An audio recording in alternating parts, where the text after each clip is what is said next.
Hi everybody, today I'm going to show you how to make the blue cape of RHEA from Fire Emblem Three Houses. And as you can see, this is not finished, it's still a work in progress. It needs some things inside, some pads, some other things. Today I'm going to show you two methods to make the pattern for this cape. I'm Veronica from Salmadra Verde Arts and Crafts, and this channel is all about cosplay, costume making, sewing and all the related stuff. So subscribe, ring the notification bell and let's go! First of all, we have to do a research and study all the components of the character's costume. As you can see, under the cape of which we will make the pattern, there is another cape and a dress. Therefore, we will have to calculate the ease. What is the ease? It is the difference between body and garment measurements, which are used to make it wearable and comfortable in movements. The ease can be negative as in corsets or positive as in most cases. We will deepen it in a special lesson. Back to us. We have multiple layers, so we will have to draw a basic bodice with the included ease. In this case, we will give a fourth level of fit, ranging from 6 to 8 centimeters at the waist, and we will follow the rest of the construction according to the instructions. I use the Burgo pattern making method, and I'll put you some links in the description below. I'm going to put shoulder pads inside because the cape keeps better in position and because the shoulders are better dressed. So I raise my shoulder in the armhole by a half a centimeter. This depends on the type of shoulder pad that you want to put inside. Once the basic bodice is made, continue with the shoulder line and calculate the weight of the cape. In this case, to simplify, we will use a trick and take the measurements at the breast height. On this point, remember to mark notches on the body's front and back in order to facilitate the stitching. And to know how much space you need to move, you can make this. Take your tape, take here approximately where you are going to make the ruffles, and take your measurements. If it's okay, it's okay. If it's not, just change the length of the tape. Take your length and go to draw.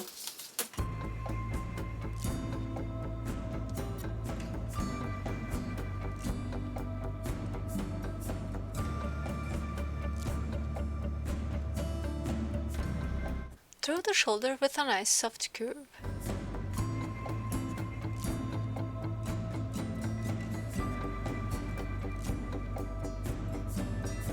Looking at the cape, you can see that there is no need to overlap. Draw from the center front a parallel line of the desired size. I did 6 centimeters. A reference measure not to be exceeded may be the bust distance in this case.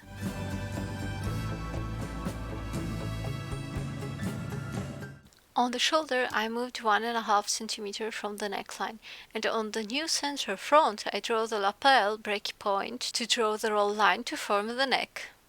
From the same point, I started to draw the inclination of the neck. And from the shoulder, I drew a parallel of references.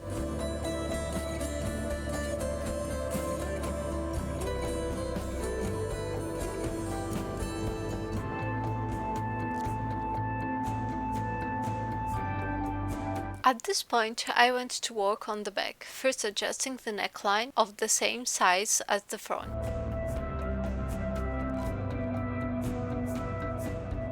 Then I cheated a bit. I traced the back of the bodice on the back of the sheet, so I could place it on the front in order to finish building RHEA's neck.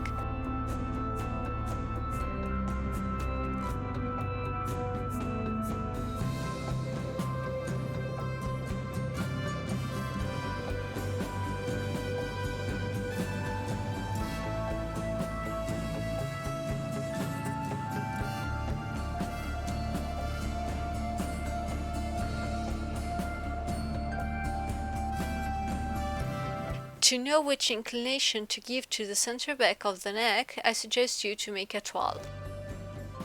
Now draw again the grain inside the pattern, the one in red, and redraw the center front.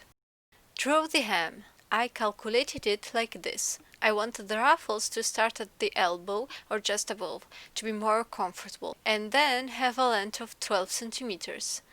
And you can calculate it either by taking the measurements of the length of the sleeve or by cheating.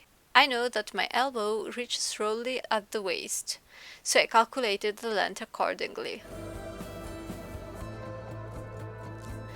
Now place the center back on the original center front and copy the hem and go up to the notch on the side before the curve. Remember that the center front and the center back are almost always at right angles to the hem and the neckline. Then it depends on the design, of course.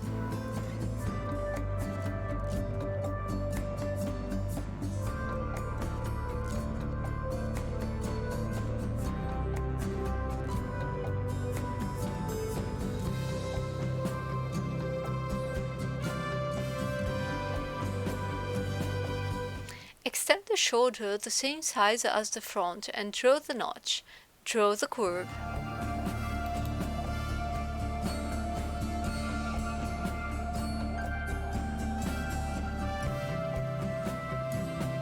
It is important to check that the length from the neckline to the hem is the same for the front and the back. Draw the grain on the back bodice.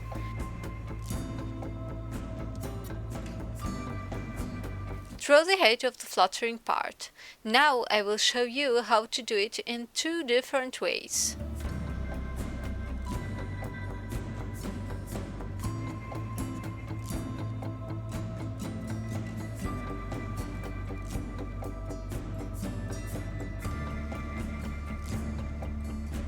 The first method, which is the one I choose, is making a kind of rouge.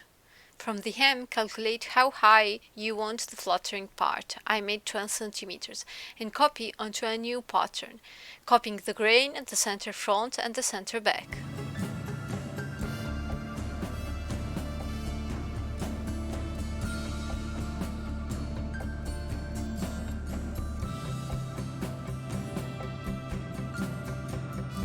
Now draw the cuts which are to your liking, and here I really recommend you to make a toile before cutting the fabric.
The second method consists in inserting wedges or triangles.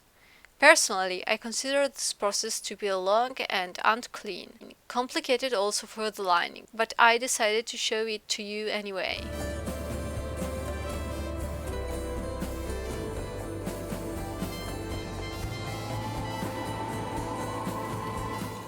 Thank you very much for watching. If you liked the video, let me know, and check all my playlists about tools, sewing techniques, pattern making and all the related stuff. So subscribe the channel, ring the bell of notifications so you don't miss anything. Thank you very much and see you soon. Ciao!